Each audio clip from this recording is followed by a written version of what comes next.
If you have a Teachers Pay Teacher store or some kind of other online store, then chances are you've thought about having a blog or a YouTube channel to maybe support that. Chances are, if you have been here listening to me talk for any amount of time, that you've heard me say that you should probably have a YouTube channel or a blog or a podcast or somewhere where you can sell your resources, share your content, and all of that good stuff. This is called content marketing. And it's one of those things that's very much easier said than done. It's like, oh yeah, you should have a blog. And it's like, oh cool. But where do I start? Now, if you are wanting to start a blog or a YouTube channel, I do have a free getting started guide, so definitely click down below and check those out. But today we're going to talk more specifically about how to make content that actually sells. So if you're spending time making blog posts or YouTube videos or podcast episodes, then you want those to actually convert into sales, because let's be real, that's what your business is for. You know, we have all these great reasons we want to help people and help teachers and help this person and that person and really good missions, but when it comes down to it, the point of a business is to make money. So we need those blog posts and videos to convert into actual real dollars. So in this video, we're going to be talking about how to create content that's actually going to help you sell your resources, and we're going to kind of go step by step into just a couple of different things of how you can do this very simply. It's not necessarily easy, but it is pretty simple. So we're going to go through this step by step, and we're going to start with what is content. So if you've heard me talk about content marketing refers to having long form content. So that's typically a blog, a podcast, or a YouTube channel, or I guess you could have some other form of video housing place, but YouTube is kind of the main one. And these are places where you can have a platform and you can give information away for free to your potential audience. It is a wonderful way to create an audience, find your audience. It's a great way to capture buyers. It's a great way to get people to buy your stuff, and it's just really good overall. If you are going to have a business, it is very important for you to have an audience, especially these days, especially online. And this is the best way to do it, because you have that long form content. People can read your blog post, they can watch your video, they can learn who you are, they can learn what you stand for, and they can get help, which makes them more likely to then want to purchase resources from you because they already know you. Hopefully they like you, and they might even start to trust you because they've done some of your things and they worked. So long form content is great. I'm not gonna go super far into it. I will link a video. Actually, I'll link the whole playlist we have down below where we talk about what content marketing is and how it's awesome and just all of those different things. In this video, we're talking about how to actually make things that are going to sell. So if you want to sell some resources via your blog or YouTube channel or whatever that is, the first place you want to start is by actually picking what resource you want to sell. Now, obviously, I'm assuming you already have the blog or podcast or YouTube set up, so I'm skipping over that part, and if you don't, again, click below. But we're starting with what resource is it that you want to sell. Now, as you're looking at your store and you're trying to figure out what it is you want to sell, a couple of things to look for. Number one, if you can sell a higher ticket item, that's going to be really good, because you will, you don't have to sell as many to make as much money. Number two, if you have a product that leads into a higher ticket item like a bundle, that could also be good. So, if you want to showcase one lesson out of a bundle of lessons that, people can go to the one lesson, they could potentially buy the whole bundle. That's another really great place to do that. So look at higher ticket items or things that might lead people into purchasing higher ticket items. The other places to look would be your best sellers. You should definitely have your best sellers having blog posts or YouTube channels or whatever, YouTube videos that go along with them, because they're already selling, which means that people are already interested in them. So that that's going to be a topic that will do well. Another place to look is actually at your worst sellers. So this is advice I feel like most people won't tell you, but this has been really successful for me. If I have some products that don't do very well or their conversion rates are really low, if I take them and I make a blog post about them, then I sell a lot more of them, because typically if you're not selling them, it's either because you don't have enough traffic going to them. If there's a blog post, it can lead to it. There's more traffic. Or it's because people don't understand it well enough, which is often a problem with mine, that, if I'm using obscure songs, because I teach music, people might not know the song, they may not know how amazing it is and that they need it. So if I can teach them the song and teach them the lesson, then they're much more likely to purchase. So it helps with that conversion rate, because they're much more likely to actually purchase the product because they know more about it. So that's a really great place to go. But I mean, honestly, it's just anything that you are wanting to sell should have some some content that goes along with it. And I will also mention on here that we talk a lot about niching down, and once you kind of niche down, that'll also show you things that you ought to have more content about. So if you're niching down and you're talking mostly about centers, then you're going to want to have a lot of blog posts about centers. And if you're niche down and talking about classroom management, you're going to want to have a lot of blog posts about classroom management. That doesn't mean it's the only thing you can ever talk about, but does mean that that's what you should have a lot of, because that's why people are coming to you. Now, once you decide what product you are going to try to sell, you need to decide how you're gonna do it. So I suggest taking that product and writing a list of at least 10 different ideas of potential content pieces that you could do that could showcase that resource. Now you're probably like, wow, Becca, that 10's a lot. It's really not, I promise. You're not gonna do all of them, but just coming up with ideas so that you have the best ones to choose from. As you're doing this, there's kind of 4 main content buckets that they can fall into, and this can help you really get to 10 really, really quickly, because you only need to find, 2.5 ideas for each of the content buckets. So there's different types of blog posts, and those content buckets, those different types of blog posts or videos or whatever, include hard sells, soft sells, roundups, which some people call a soft sell. I'm gonna call a separate thing, and what I call by the way products. And so what those means are, hard sells are very much content that is designed to sell a certain product. It is very specifically for that product. A good example of this one would be, I actually just created a video about my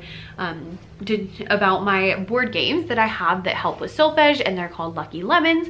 And the title, I haven't titled it yet, but the title is going to be something along the lines of how to use the board game Lucky Lemons in your classroom, or to teach solfege, or something like that. So it is like, before you click on it, that it's going to be very particular, very specific. This is exactly what it is. And as I went through the video, I was explaining how I use it in my classroom, what it's good for, all the different features, and all of those different things. That is a hard sell, because honestly, the whole point is that you purchase the product. Soft sells are when they aren't quite as in your face, but my kind of gauge of it is, if they can do the lesson without your resource, it's a soft sell. If they cannot do it without your resource, then it would be a hard sell. So a soft sell could be, if you have a game, so like I use a lot of games called Kaboom. So I have a blog post talking about how to play Kaboom, and you can make Kaboom yourself, which is why I consider that a soft sell, because you don't have to purchase my products. But I do mention, oh hey, but if you want to just get one that's already done, then you can do that, and here's the link. Other soft sell ideas could be things like, if you are talking about centers, and so maybe you say how to set up your centers, and then in there you're talking a lot about some product that you have that helps them set up for centers, or maybe you talk how to set up for centers, and then a couple of your favorite centers ideas, or something along those lines. Soft sells are going to be probably the majority of your products, because it's just kind of the easiest way to do them, and it's not quite as salesy as the hard sells. I would do those few and far between, and only on products that need some explanation behind them. Soft sells are great. You can do lots of different things, so lots of different things that can come up along with that. If you are using it to teach a certain concept, like maybe you're talking about fractions, you can talk about ways to teach fractions. The third section is going to be your roundups. Now these are also really easy to do. You can come up with a bajillion different roundups, and they do really well. Roundups are when you say, here's a couple of different ways to do X, Y, and Z. So if you're doing fractions, you can say, here's 6 ways to teach fractions, or 6 different fraction games, or just different things like that. With these, you want to have a variety, so that some might be a product or 2 products, and others are things that people can do without purchasing your product. That way you have a variety. People don't think like, oh my gosh, she just wants me to buy all the things. But they might buy all the things. These actually do very well for me, and people are very apt to click on them because there's lots of different ideas. So if they don't like one, they can do a different one, and it's just a really great situation. The last one is what I'm gonna call by the way products. And so what I mean by this is, if you have something that's kind of related but not totally. So for example, if in our centers section, maybe you're talking about classroom management for centers, okay? And then you get to the end and you say, hey, by the way, I have a centers bundle that you might be interested in. Or, hey, by the way, I have a classroom management, you know, XYZ that you might be interested in. I didn't talk about it at all during the whole blog post or video. I just plug it at the end and be like, oh, hey, you know, this is related, but it's not, you know, you don't have to have it. It's not completely necessary. It's, you know, something you can totally do without it, but there's something similar that's related that you could do. And so that's what I call kind of by the way. Like, I don't have anything to sell you, but here's something that's kind of similar if you are just looking to purchase something. So with all of these 4 different types of content, that makes it a lot easier to come up with your 10 different ideas. Now, you do not have to do all 10 different ideas unless you're just an overachiever, but you're gonna pick 1, maybe 2, maybe even 3 if it's a product you really wanna sell and it's a higher ticket item. Don't do this on like a $2 resource. Then you could do, you know, 5 of them, but you know, whatever you wanna do is fine. Just pick whichever one you wanna maybe start with. I will say if you're doing more than 1, then if you specifically on YouTube, I have found that on YouTube, you don't want to have too many videos back to back that are about the same thing. Now, maybe this is just my channel, but this is what I have noticed from my personal YouTube videos, is that if I have too many things that are similar, then sometimes people don't realize they're different videos. So they'll be like, oh, I just watched that video about centers. So then they think it's, you know, they don't need to watch it because they already watched it, but it's actually a different video. And so there's that. The other thing about it is that if some of your audience is not interested in centers, then every time YouTube shows them like, hey, here's another centers video, here's another centers video, and they don't click on it, that tells YouTube that that person's not interested in your content. And so, you know, that's fine if your goal is like, I want to be known for centers, and so I really want to niche down to centers. But if you are doing, you know, more of a variety of like, I just teach 2nd grade, you don't want to alienate part of your audience for that. So it's very specific to YouTube. If you're going to talk about something more than once, I would just spread it out. So I found this with my blogging content. Not all of you are interested in blogging, and so if I did them too close together, people wouldn't watch them because they either thought they already did it or they weren't interested in blogging. But if I spread them out and I did kind of one and then maybe a couple of videos that were not about blogging, and then I did another and then a couple that were not, they did a lot better. And I will also say that they do better as you go. So once you get to like blogging video number 5, then people are much more interested in watching them. YouTube's much more interested in promoting them. So if you do want to talk about something, do stick with it. But very specific to YouTube, that's not a thing on blogs that I have found. So just so you know. And on podcasts, people really seem to like those series. So take it or leave it, that's just what I've noticed. All right, so next up, you're actually going to write your blog post or film your video or whatever it is you're gonna do. The whole time, I want you to be thinking about your product so that you are, you know, already thinking about different ways that you can kind of explain things as you're going, and you really wanna have it in your brain, especially when you're doing a blog. If you're blogging, I would highly recommend that you put links that you mention things all throughout. So if you're like, you know, oh, and then we do a coloring sheet, then say, oh, then, you know, I use this coloring sheet from this product and that kind of stuff. Just the more specific you can make it, the better. While you do this, you want to make sure you have plenty of links in a blog post all throughout. On YouTube or podcast, you just need 1, but in a blog post, you want, anytime you mention it, link it, and link it on the actual words, because that's supposedly better for SEO. I don't know, but that's what I heard. And then you also want to add some pictures. So obviously not on the podcast, but if you are on a blog, you can add pictures all throughout your blog post so that people can see what it looks like, and you can also link said pictures so that they can click on the pictures and then purchase. If you're on YouTube, you can, you know, do a little overlay of some product photography or videography, and that's going to really help people be able to see, like, I mean, literally see what your products look like and what they're doing and just all of that good stuff. As you're doing this, you really want to think about any objections that people might have. So if you're selling centers resources, then people might be concerned that the kids can't do them by themselves. Or they might be concerned about the classroom management aspect, or maybe they're just concerned about centers in general. So as you're writing, you can kind of go through those objections, either literally like, you can ask a question and be like, you know, is this too rowdy for centers? Or how do I do classroom management while we're working on this? Or can students do this by themselves? And then you can answer said question. Or you can just do it kind of throughout and give your little tips of like, hey, if your class is kind of like loud that day, here's some things that might help just as you're talking. But think about all those objections that people will have against your product and squash them.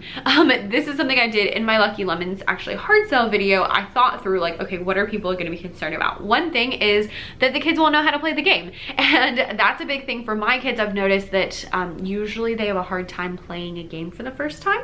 So the first time we play something, we either do it in a whole group fashion, or I'll have them in groups doing the games themselves, and I will walk around and make sure they're all doing it correctly. And then the next day I'll go in and they might do it separately. And so that is a really easy way for me to share, hey, here's some things that might be concerning you. Here is the fix that I have found that helps. So those things, you know, just think about any problems that people might have, then they might be like, oh, but that's not gonna work. Oh, but that's not cool. You know, just think of those things and talk about them before people even get a chance to think about them in their head, so that they've already squashed some objections. Also, make sure that as you're writing or, you know, filming or whatever, you want to focus on that transformation. So it's not that Lucky Lemons is a cool game. The point of it is that the students are reading and writing and figuring out solfege, and they're figuring out melody, and they're working really hard, and it's using lots of different modalities and like all of these really great things. That's the whole reason I made it. And so when I talk about it, I really want to focus on that transformation and talk about how they get to use all these different ideas, how they get to, you know, really take ownership, how it helps to have them in groups, and just all of these little things can make the biggest difference in someone purchasing. You really want to focus on, you know, you should be doing centers because it's going to help your students learn better. They do better in small groups. They do better when they can work together. And all of those things are really going to help your readers and your video watchers to be able to move forward and really be convinced that they need your product, because you already convinced them like, hey, this is why it's important. So as you're writing, make sure you think about your product, make sure you talk about the transformation, and you talk about any possible objections that people will have. At the end of your video or your blog post, you really want to have a nice strong call to action. A call to action is when you say, hey, go do this. And so for you, it's going to be, hey, go purchase this resource on Teachers Pay Teachers or on wherever. You want to make it very specific. Use strong language. So we want purchase, not like, hey, go check this out. Purchase is a stronger word, and also people will know what they're getting. And you want to make sure that you're specific about like where people can go to get it, so that even though if they don't, you know, you can say click here and that's fine. Or if you want to say go to my TPT shop, here's the link, so that people can go back later, that's fine too. Whatever you want to do, just make sure that you're very specific about where people should go, what they need to do next, because that's your like, hey, this is your next step, go do it. As I mentioned, you also want to have that kind of throughout, not obsessively, but you do want to mention it throughout, because especially because a lot of times people will not finish your content. They will not finish your video, they will not finish your blog post, and I know that it feels painful for how much effort you put into it, but I mean, it's just reality. Like, we are busy, teachers especially are super busy, so they're probably not going to finish your content, and that's fine. So maybe at the beginning you mention your product, and then at the end you really make that hard sell where you're like, yeah, go click here, purchase now, bye, so that people know what to do. But having it at the beginning will also just make people aware that there is a product they can purchase if they want to, even if they're not going to watch the whole video or read the whole blog post. Because let's be honest, we know they're skimming, and that's okay. Now you might think you're done, but you're almost done. The last step is that you need to make sure you're marketing said content. It's really great to create content, but if no one is actually viewing your content, that's not very helpful. So you want to make sure that you are doing some marketing in that. Now, we're not going to get super into marketing in this video, but what we are going to say is there's a couple things you can do. Number one, both blogs and YouTube run off of SEO. SEO stands for search engine optimization, and it's basically just how you tell Google what your content is about. So I'm going to use SEO in this video by making sure that I say what this video is about at the beginning. I'm gonna write it in the description, I'm gonna write it in the title, I'm gonna have it, you know, all of these places so that Google knows what my video is about right when I send it out, so it knows who to tell it to. You know, if someone types in a question about this, then it can refer them to my video because it knows what my video is about. The same thing for your blog post. You want to make sure that you have it, what your blog post is about in the very first paragraph. You want to have it very clear in the title. You want it very clear in the meta description. You want to have it all throughout so that they know what you're working on. This specifically is usually done through keywords. Keywords are just the words that people type into Google in order to actually view your content. So in the case of my Lucky Lemons game, no one is typing in Lucky Lemons, but my SEO keyword might be, you know, fun games to teach solfege or elementary music solfege games or something along those lines, and we'll just, you know, see how I haven't gone that far yet, but we'll work on it. And that's something that you can do to help get more eyes on your content. Now I will say that SEO does take a while because Google, you know, sees, oh hey, lots of people have seen this video, so it must be a good video, so I'm going to recommend it to more people. So do be aware of that. It is a long road, but it is the best road in that it's kind of like a set it and forget it. You can do it once and then kind of like leave it. Now you can also market by using any other channels that you have. So if you are on Pinterest, if you're on Instagram, if you're on Facebook, if you're on if you have an email list, all of those things, make sure you're sending your content to those people. Make sure you're talking about them on those platforms so that people know to go read your blog, watch your video, so that they can then go purchase your resource and you have that steady stream. You want to make sure that you're getting as many eyeballs as you can on your content so that it will actually help you to make more sales. All right, friends, I hope that that was helpful in viewing your content from the perspective of how can I make money with this. Let me know down below in the comments or send me a message over on Instagram. It's at Becca.e.davis if you have any questions. And I will throw in a little by the way. I do have a whole blogging course, so if you're looking to do blogging, you can check that out below. We talk a ton about this subject and go super in detail about it, and as well as how to make your blog. We also go super in detail about how to create your blog, how to write posts people are going to actually read, how to create your email list, how to market your blog, how to do SEO. Like, it is a whole comprehensive thing, and I've gotten really good feedback on it, which is like the most amazing thing. People have been sharing like their blogs with me, and it is so exciting being like, oh my gosh, I had a little teeny tiny part in you creating that, and now you're gonna help so many people, which is super exciting, and also sell some resources. So I will link that down below if you are interested, and again, free getting started blogging email course down below.